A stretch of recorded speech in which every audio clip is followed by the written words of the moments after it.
Bonsoir à tous, bienvenue dans votre émission Je suis souverain sur TMTV Tamaché. Ce soir, dans cet après-midi, nous avons le plaisir de recevoir M. Boubacar Ly, conseiller municipal de Thiès Nord et également le président du mouvement Les Vrais Patriotes.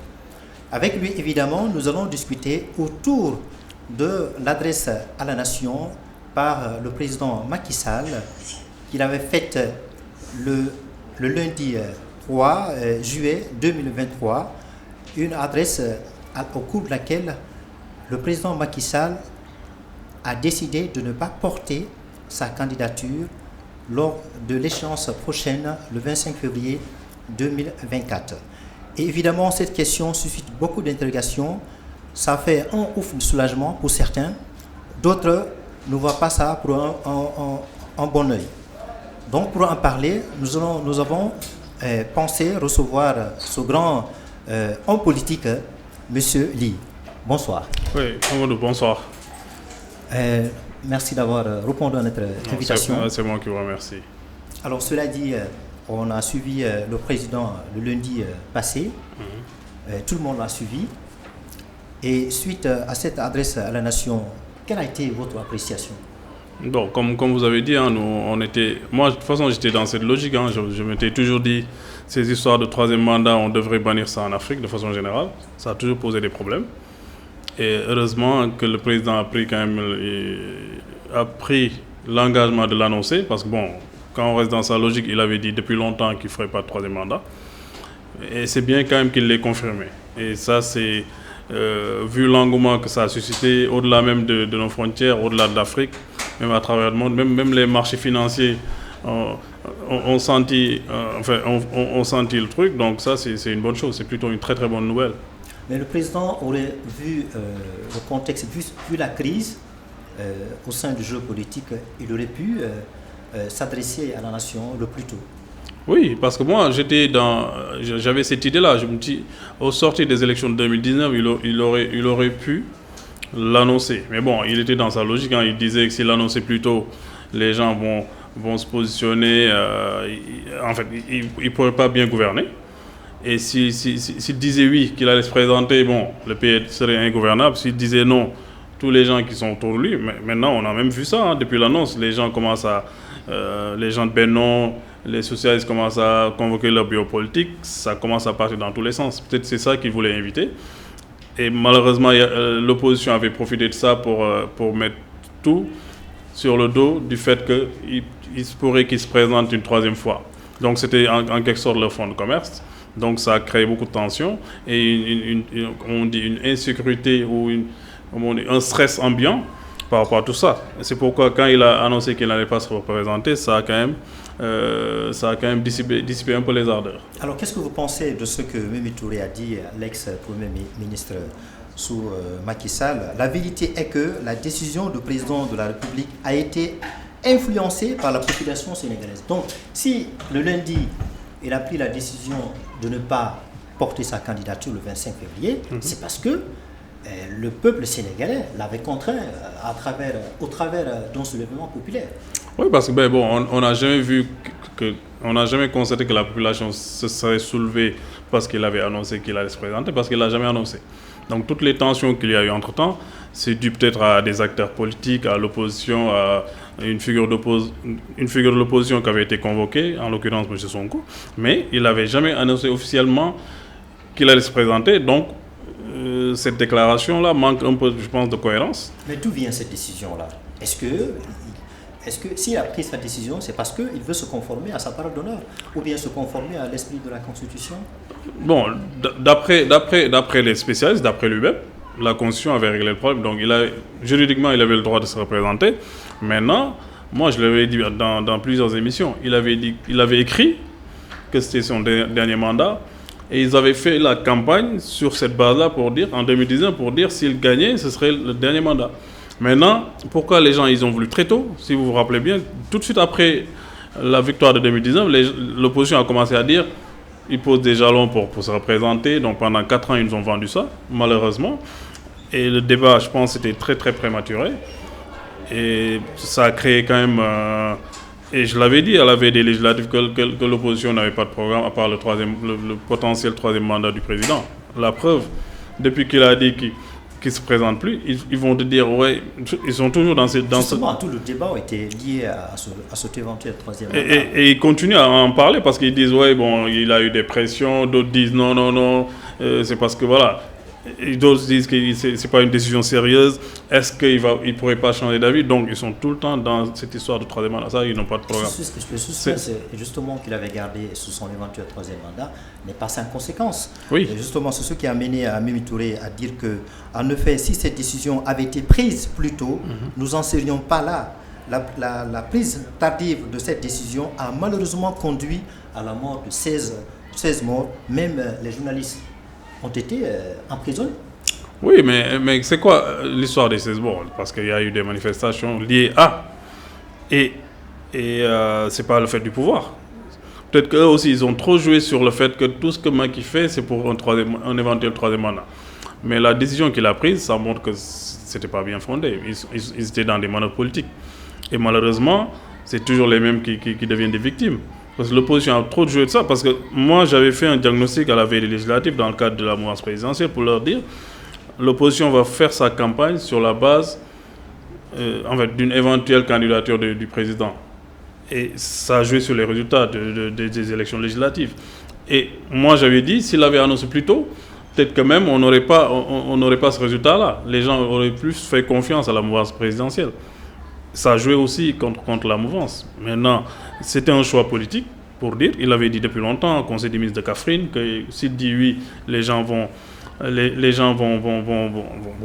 plutôt sauter sur ça. Ils ont essayé de le faire. Et ils continuent même.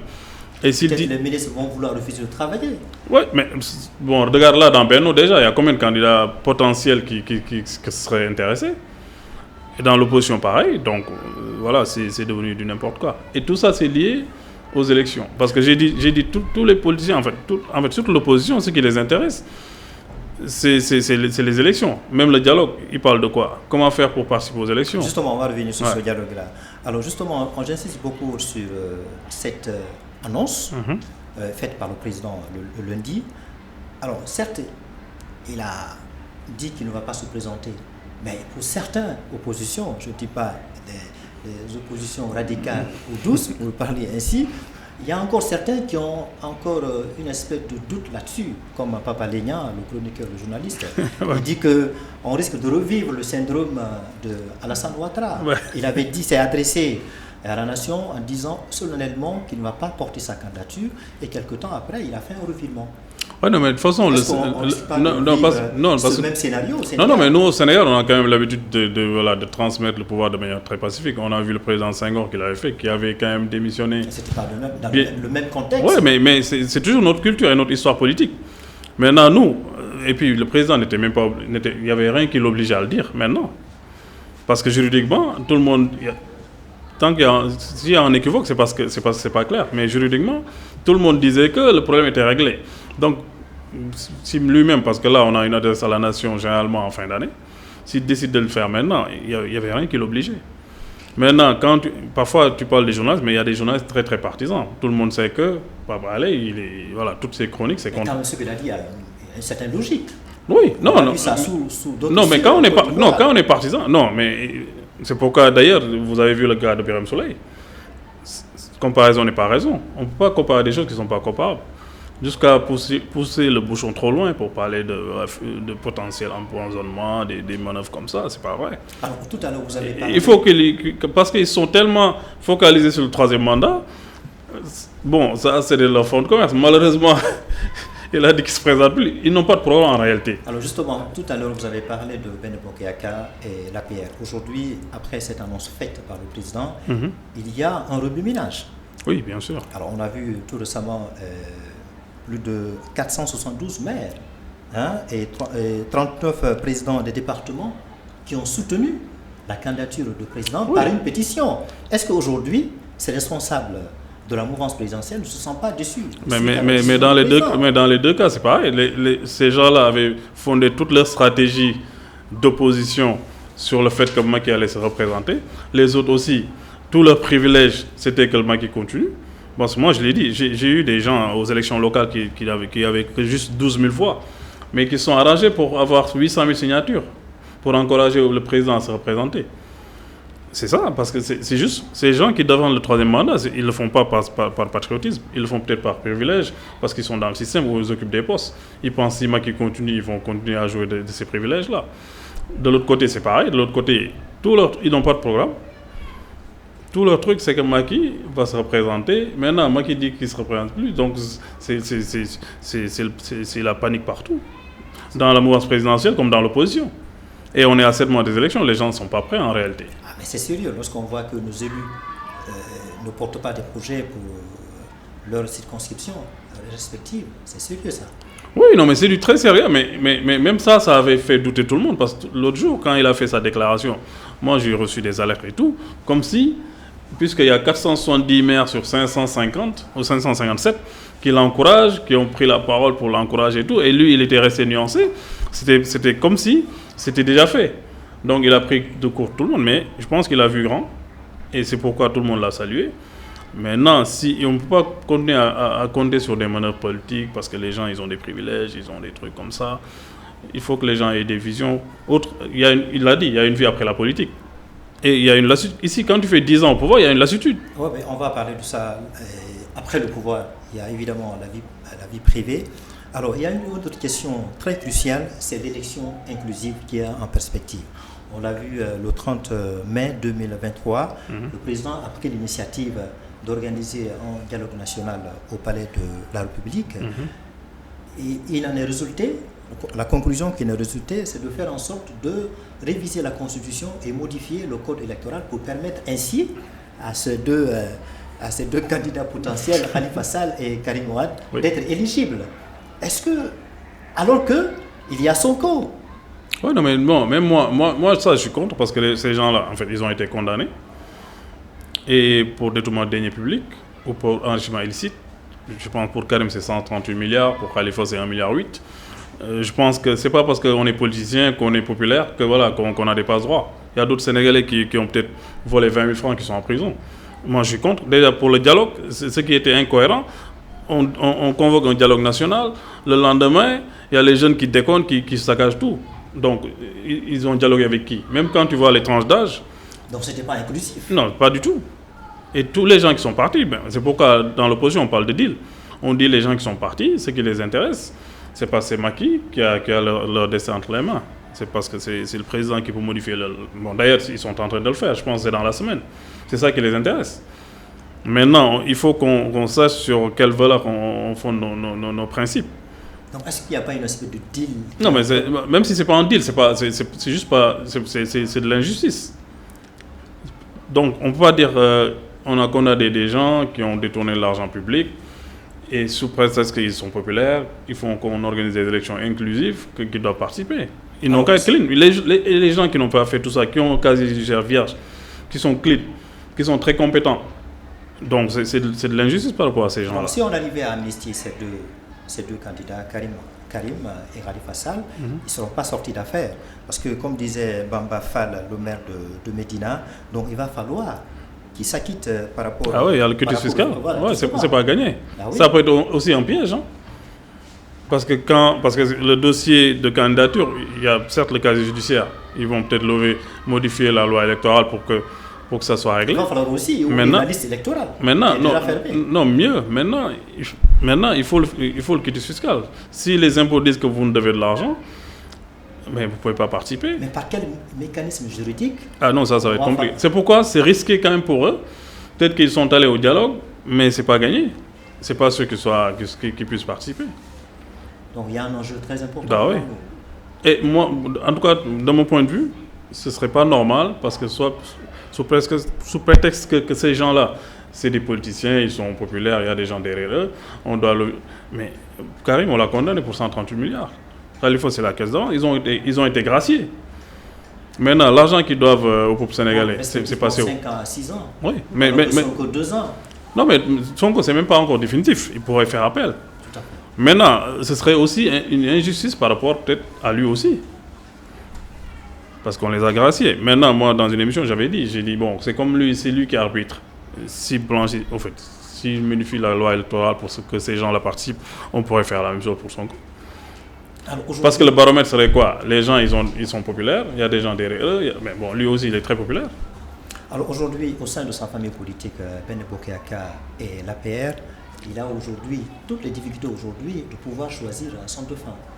Aujourd'hui, celui qui est dans le viseur, c'est Amadou Ba, peut-être Abdoulaye Diallo, l'ex-ministre. Oui, il y a aussi Diouf Sarr qui serait alors, candidat. Lequel qui peut émerger? Bah, de toute façon, au sortir de leur bureau politique l'autre jour, le secrétariat national, ils ont dit qu'ils donnaient carte blanche au président pour choisir. Maintenant, si c'est la même chose qui va se passer comme nous chez nous à Thiès, où les leaders ne s'entendent pas dans Benno. Donc il n'y a pas de consensus là. En tout cas, ça dépend, parce qu'ils ont dit qu'ils lui ont donné carte blanche. Maintenant, est-ce que s'ils désignent quelqu'un, ils vont suivre cette logique-là? C'est ça le problème, parce qu'il y a une bataille d'ego. Tout à fait. Comme il y a plus... Bon, après, ils savent que s'il n'y a pas de consensus, peut-être qu'ils risquent de perdre le pouvoir. Peut-être ça va poser aussi. Certes, vous n'êtes pas dans les secrets de Dieu.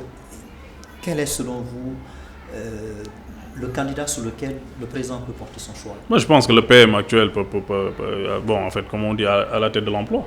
Parce qu'il a de l'expérience, il a occupé plusieurs Cependant, il n'a pas gagné dans ses circonscriptions lors des élections législatives. Oui, non, mais pour les législatives, je pense qu'il n'était pas... Ce qui veut illustrer en fait, sa représentativité. Non, mais il y avait beaucoup de concurrents. Mais en 2014, c'est lui qui avait dirigé la liste de Dakar, mais ils avaient gagné. Après, vous voyez, il y avait des distances, il y avait des gens de Benno qui avaient des listes parallèles. Ça aussi, ça a joué.